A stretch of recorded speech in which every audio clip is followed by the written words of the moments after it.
Halo guys, terima kasih telah mengklik video ini. Perkenalkan, nama saya Rizky.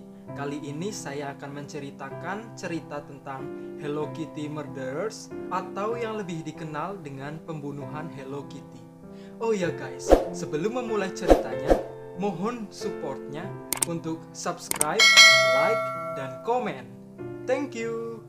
Tanpa mengurangi rasa hormat kepada siapapun yang saya ceritakan di video ini hanya untuk proses pengetahuan, dan segala sesuatu yang saya ceritakan di video ini hanya informasi yang saya temukan di internet dan saya mengompilasikan menjadi sebuah video. Tak perlu berlama-lama lagi, let's begin the story. Jadi, pada bulan Mei 1999, di kepolisian Tsim Sha Tsui, Hong Kong, ada seorang gadis remaja yang sangat tertekan datang ke kantor polisi. Gadis ini berumur 14 tahun, dia datang sendiri, tidak ditemani orang tua atau teman atau apapun. Dan dia sangat terlihat jelas tertekan atau ketakutan. Di sana, gadis ini duduk dan mengatakan bahwa dia sedang dihantui. Dan hantunya adalah seorang wanita. Dan karena gadis ini terlihat sangat tertekan dan ketakutan, maka polisi membiarkan gadis ini mengutarakan isi hatinya dan bercerita. Namun, polisi ini tidak mau mempercayai cerita dari gadis ini, bahkan tidak mau ikut campur dengan hal yang berhubungan dengan paranormal. Gadis ini menceritakan bahwa ada satu roh yang datang setiap malam kepadanya, yang di seluruh badannya berlumuran darah. Dan gadis remaja ini berpikir bahwa satu-satunya cara dia terbebas dari teror ini dengan cara mendatangi kantor polisi. Istilahnya menyerahkan diri. Dan gadis ini juga menjelaskan bahwa hantu wanita yang setiap malam datang kepadanya adalah wanita yang dia ikut bertanggung jawab atas kematiannya.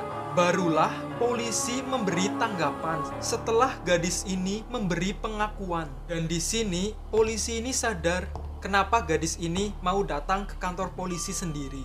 Dan gadis ini mengakui ikut andil dalam pembunuhan dan penyiksaan panjang gadis berumur 20 tahunan. Dan gadis ini merasa wanita yang telah meninggal itu datang setiap malam kepadanya dan menghantuinya. Setelah ini, polisi mencari bukti ucapan sang gadis dengan berkunjung ke apartemen yang ditunjuknya. Dan ternyata apartemen itu sudah ditinggalkan oleh pelakunya belum lama. Dan di sini polisi menemukan bukti dan menganggap mimpi dari gadis itu adalah mimpi buruk yang nyata. Di dalam apartemen, mereka menemukan boneka Hello Kitty yang sangat besar dengan kepala manusia yang sudah terpenggal di dalam boneka tersebut. Disebutkan, gadis ini berumur 14 tahun ketika datang ke kantor polisi. Dan sebenarnya, dia hanya berumur 13 tahun ketika ikut andil dalam kejahatan ini. Dan dia sebagai orang termuda yang melakukan pembunuhan ini. Dia juga satu-satunya perempuan dari kelompok ini. Yang lainnya adalah laki-laki 20-an dan 30-an.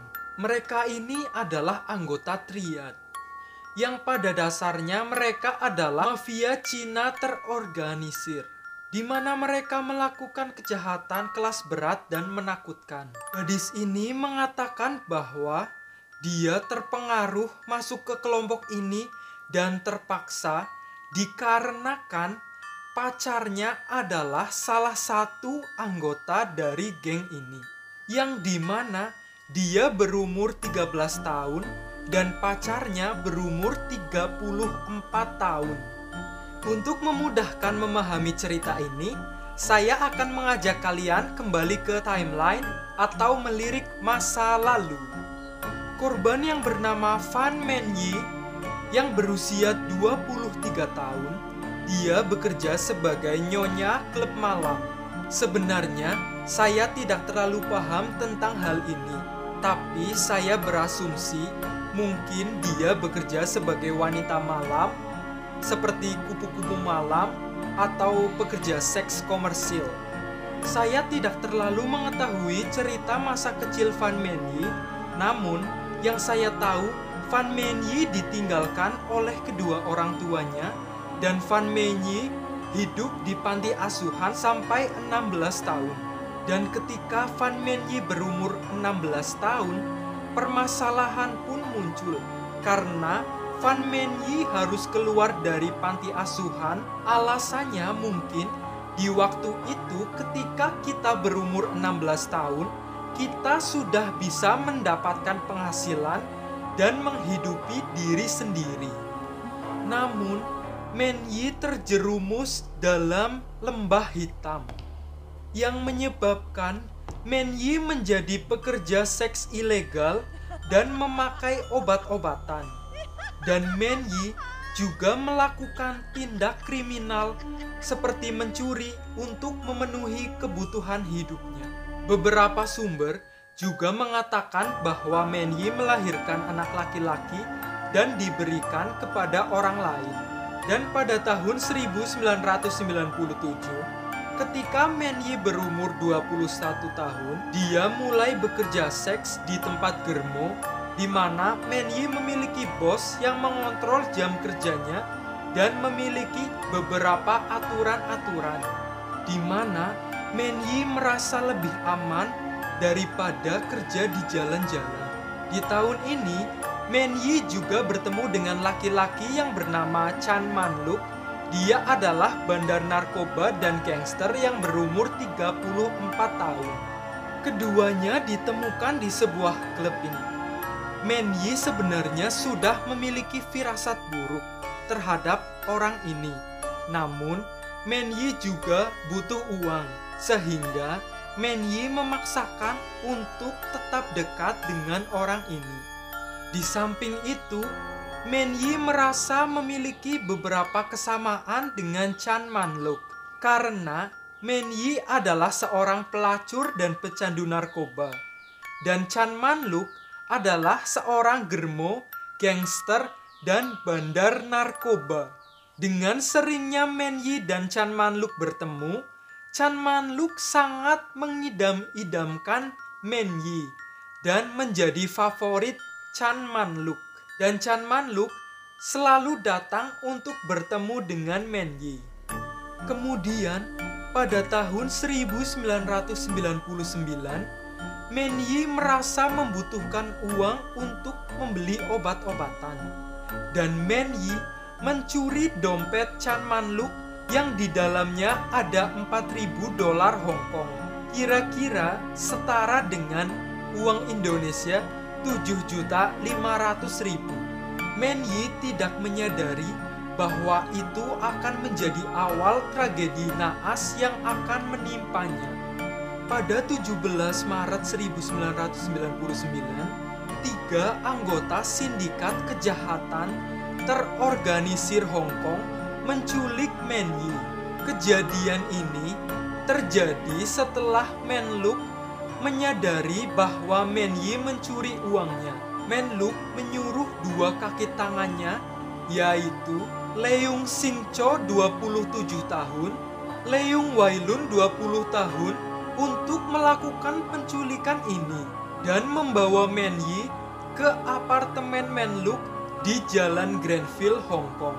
Apartemen ini dipenuhi dengan ornamen-ornamen Hello Kitty, termasuk peralatan-peralatan dapur, spray, dan semua hiasan-hiasan apartemennya. Niat Man-luk menculik Menyi bermaksud untuk memeras dan menjadikan Menyi sebagai pelacur pribadinya untuk mencari uang dan uangnya untuk Man-luk sebagai imbalan uang tunai yang sudah dicuri Menyi. Namun, rencana itu tiba-tiba berubah. Sebenarnya, Menyi sudah mengembalikan uang yang dicurinya ketika Man-luk memintanya. Men Yi mengembalikan sebesar 10.000 dolar Hong Kong, yang artinya sudah ada tambahan sebesar 6.000 dolar Hong Kong. Namun, Menluk tidak menyetujuinya. Dia meminta 16.000 dolar Hong Kong. Men Yi yang berusia 23 tahun tidak bisa menuruti permintaan Menluk, yang dimana bunganya 4 kali lipat dari uang yang dia curi. Menluk pun berpikir, dengan menjadikan Men Yi sebagai pelacur, tidak cukup untuk membayar hutangnya. Menluk pun mengubah rencana dan memutuskan untuk menyiksa Men Yi selama 1 bulan. Mereka mengikat dan memukuli Men Yi. Selama 1 bulan tersebut, Men Yi mengalami beberapa kekerasan, seperti kulitnya dibakar, diperkosa, dan memaksanya memakan kotoran manusia. Pacar Menluk yang berusia 13 tahun tersebut diketahui bernama Ah Fong. Kemungkinan nama Ah Fong ini adalah nama samaran yang diberikan oleh pengadilan Hong Kong. Karena yang saya tahu, identitas dari cewek yang berusia 13 tahun ini sangat dirahasiakan. Ah Fong juga ikut berpartisipasi dalam penganiayaan tersebut. Pada saat Ah Fong mengunjungi apartemen tersebut, Ah Fong melihat Menluk menendang dan memukul Men Yi sebanyak 50 kali di kepalanya.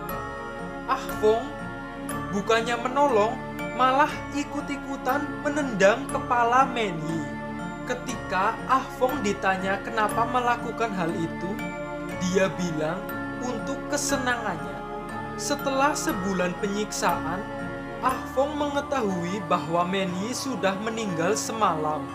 Setelah Men Yi meninggal, Menluk dan anak buahnya berpendapat bahwa Men Yi meninggal bukan karena kekerasan yang dilakukannya. Menluk berpendapat bahwa Men Yi meninggal karena overdosis metamfetamin yang diminumnya sendiri. Meskipun beberapa ahli berspekulasi bahwa Men Yi meninggal karena luka-luka di sekujur tubuhnya.